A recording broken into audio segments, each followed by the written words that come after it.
हर इंसान के जीवन में कोई ना कोई ऐसा सपना जरूर होता है जो उसे बार बार बुलाता है। ये सपना कभी बहुत बड़ा लगता है, कभी असंभव, तो कभी डरावना। ज्यादातर लोग इस सपने को नजरअंदाज कर देते हैं क्योंकि समाज उन्हें कहता है कि हकीकत में रहो, या सपनों के पीछे भागने से पेट नहीं भरता। लेकिन सच्चाई ये है कि जीवन का असली मकसद इन्हीं सपनों में छुपा होता है। पाओलो कोएल्हो की ये किताब द एल्केमिस्ट इसी दर्शन को उजागर करती है। ये किताब हमें ये सिखाती है कि जब इंसान अपने दिल की आवाज़ सुनकर सपनों का पीछा करता है तो पूरी कायनात उसकी मदद करती है। ये सिर्फ एक कहानी नहीं बल्कि जीवन जीने का एक नया दृष्टिकोण है। हम इस कहानी को भारतीय संदर्भ में लेकर के आए हैं। यहाँ मुख्य पात्र का नाम है अर्जुन। राजस्थान के एक छोटे से गांव में अर्जुन नाम का लड़का रहता था जिसका जीवन सीधा साधा था। उसके पास भेड़ों का एक झुंड था जिन्हें वो हर दिन चराने के लिए ले जाता था। दिन का बड़ा हिस्सा वो खुले आसमान के नीचे बिताता, कभी खेतों के किनारे तो कभी पहाड़ियों पर। उसके पास किताबें नहीं थी, लेकिन भेड़ों से बातें करना और प्रकृति को देखना उसका सबसे बड़ा विद्यालय था। अर्जुन पढ़ा लिखा अधिक नहीं था, लेकिन उसका मन बेहद जिज्ञासु था। वो हर चीज के बारे में सोचता, सवाल करता और समझने की कोशिश करता। उसकी सबसे बड़ी ख्वाहिश थी दुनिया देखना। वो चाहता था कि गांव और भीड़ों से आगे भी कुछ है जिसे जाना और समझा जाना चाहिए।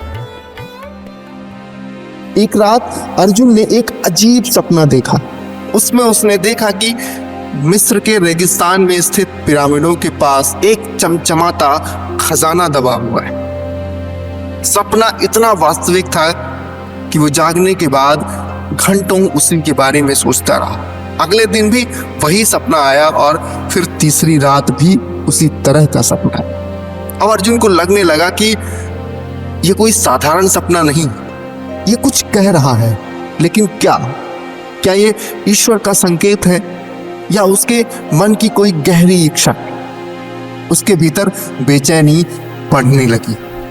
गांव के लोग अर्जुन को समझाते कि वो अपनी भीड़ों और खेतीबाड़ी पर ध्यान दे।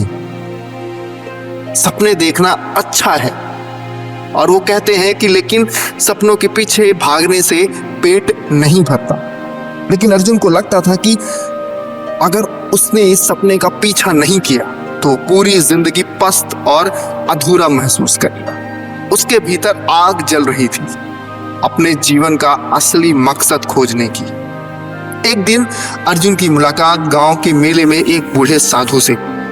वो सफेद वस्त्र पहने हुए थे, उनकी आंखों में एक अजीब चमक थी। उनका नाम था गुरु विवेकानंद। गुरु ने अर्जुन से पूछा, बेटा तू इतना परेशान क्यों दिख रहा है? तेरी आंखों में बेचैनी क्यों? अर्जुन ने उन्हें अपना सपना सुनाया।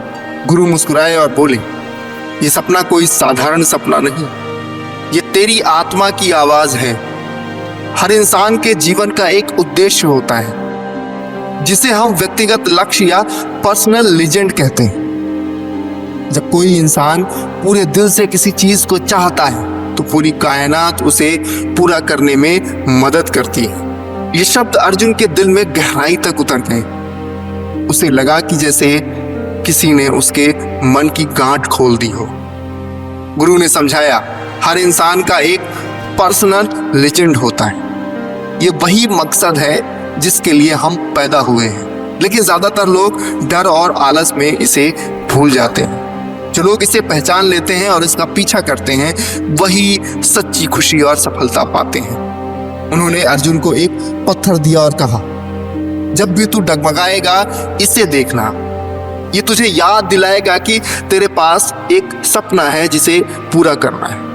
गुरु से मुलाकात के बाद अर्जुन का मन और दृढ़ हो गया। उसने ठान लिया कि चाहे जो भी हो वो अपने सपने का पीछा करे, भले ही उसे गांव छोड़ना पड़े, भेड़ें बेचनी पड़े या अनजान राहों पर निकलना पड़े, लेकिन वो खजाने की तलाश जरूर करेगा।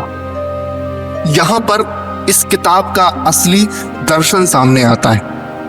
पहला, सपना संयोग नहीं संकेत है। बार बार आने वाले सपने हमें हमारी आत्मा की ओर बुलावा देते हैं। दूसरा दर्शन, दिल की आवाज सबसे सच्ची है। समाज, डर और परिस्थितियां चाहे जो भी हो, दिल की आवाज ही सही दिशा दिखाती है।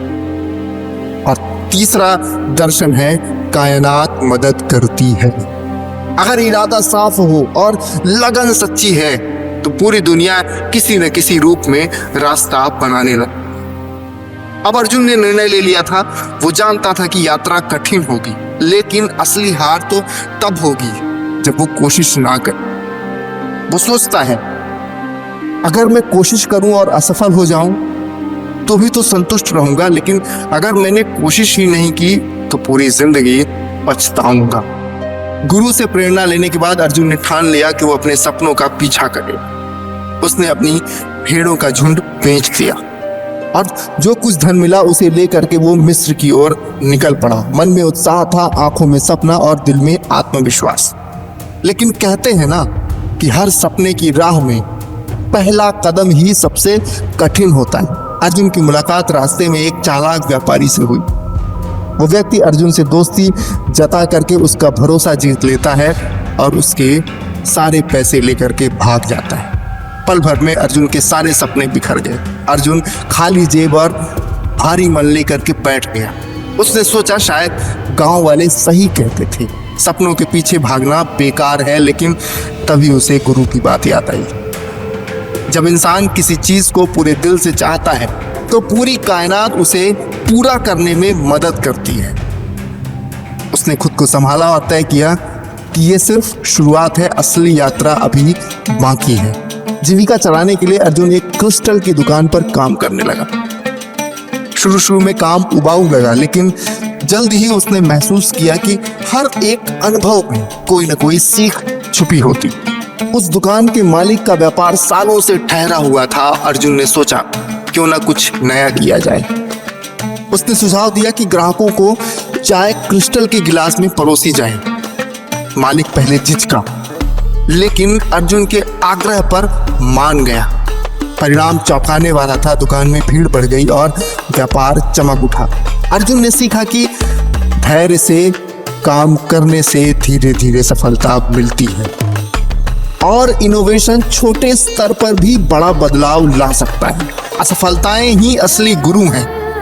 अगर व्यापारी ने धोखा दिया तो क्रिस्टल की दुकान ने उसे नए विचारों की ताकत दी। कुछ समय बाद अर्जुन ने पर्याप्त धन कमा लिया और फिर उसने अपनी यात्रा जारी रखी।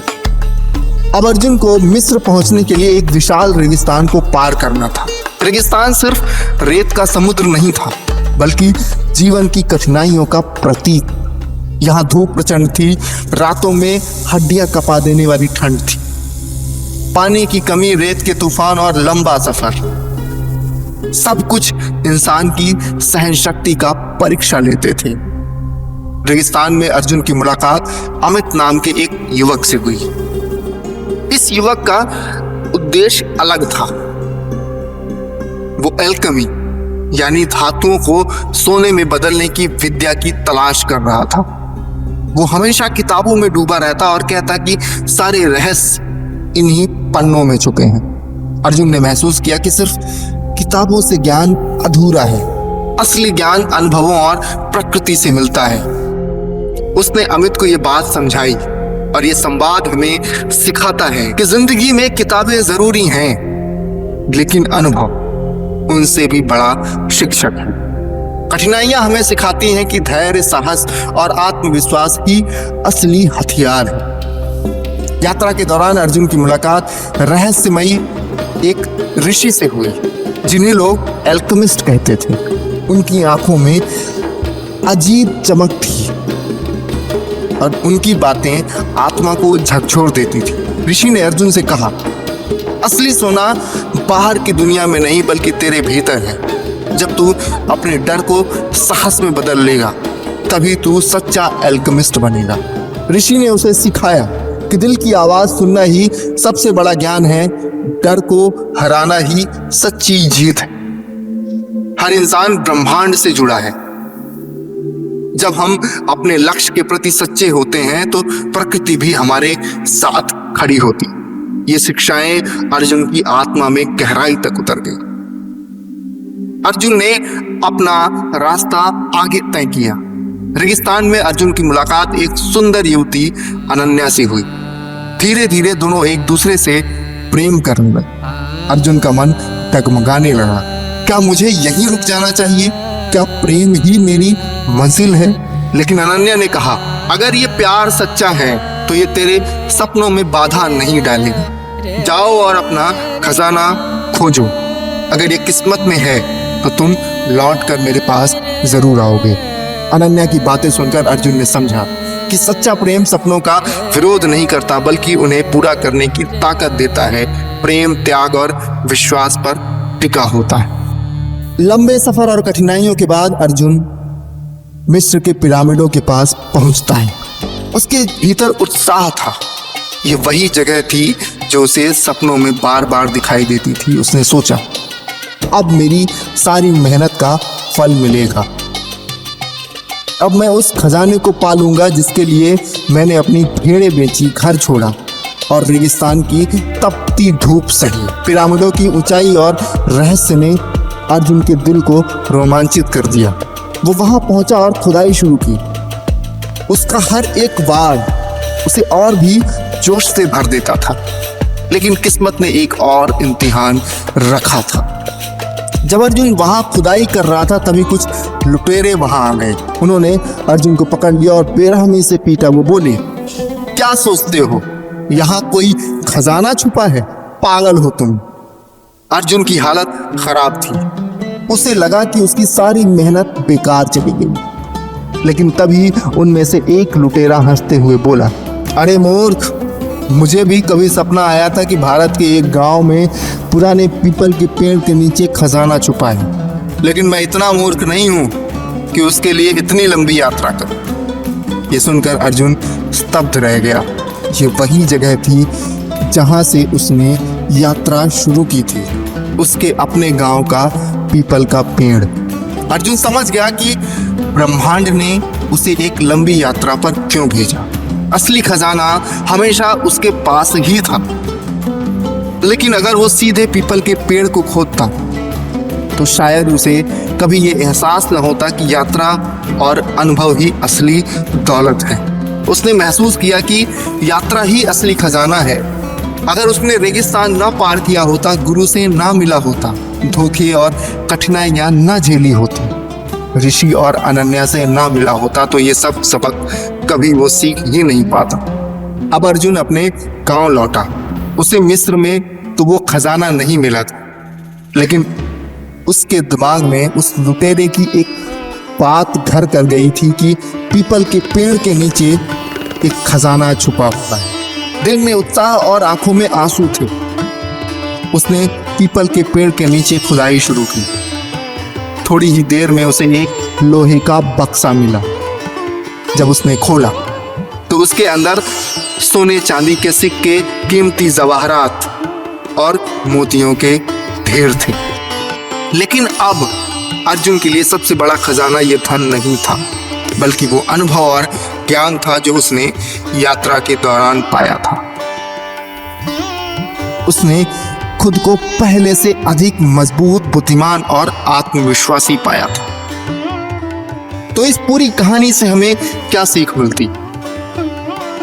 खजाना बाहर नहीं, अंदर है।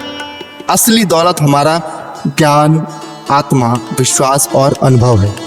दूसरा, यात्रा ही मंजिल है। अगर अर्जुन सीधा अपने गांव में खजाना खोज लेता तो वो कभी ये सब नहीं सीख पाता कि कठिनाइयां ही हमें गढ़ती हैं। तीसरा, ब्रह्मांड की योजना पर हमेशा भरोसा करना चाहिए। कभी कभी रास्ते कठिन और बेकार लगते हैं, लेकिन अंत में वो हमारी मंजिल तक हमें जरूर ही ले जाते हैं। प्यार और रिश्ते कभी रुकावट नहीं बनते, बल्कि वो ताकत बनते। और आखिर में यही एक संदेश है कि सपनों का पीछा करना ही जीवन है। अगर अर्जुन ने पहला कदम नहीं उठाया होता तो वो हमेशा अधूरा और पछतावे से भरा जीवन जीता। भारतीय संदर्भ में क्या संदेश है? छात्रों के लिए यह संदेश है कि पढ़ाई में मेहनत करो, लेकिन असली लक्ष्य पहचानो। नौकरी पेशा लोगों के लिए यह संदेश है कि छोटे छोटे कामों में उलझकर मत रहो, अपने असली जुनून का पीछा करो। व्यापारियों के लिए यह प्रेरणा है कि असफलताओं से सीखो और एक्सपेरिमेंट्स करते रहो। और रिश्तों के लिए यह सबक है कि सच्चा प्यार हमेशा सपनों को पूरा करने की ताकत देता है। तो आज की कहानी यहीं तक। आशा है आपको द एल्केमिस्ट कहानी का भारतीय रूप में रूपांतरण अच्छा लगा होगा और आपने इस कहानी से कुछ न कुछ ज़रूर सीखा होगा जो आपके जीवन में बदलाव लेकर के आए। चलता हूँ, धन्यवाद।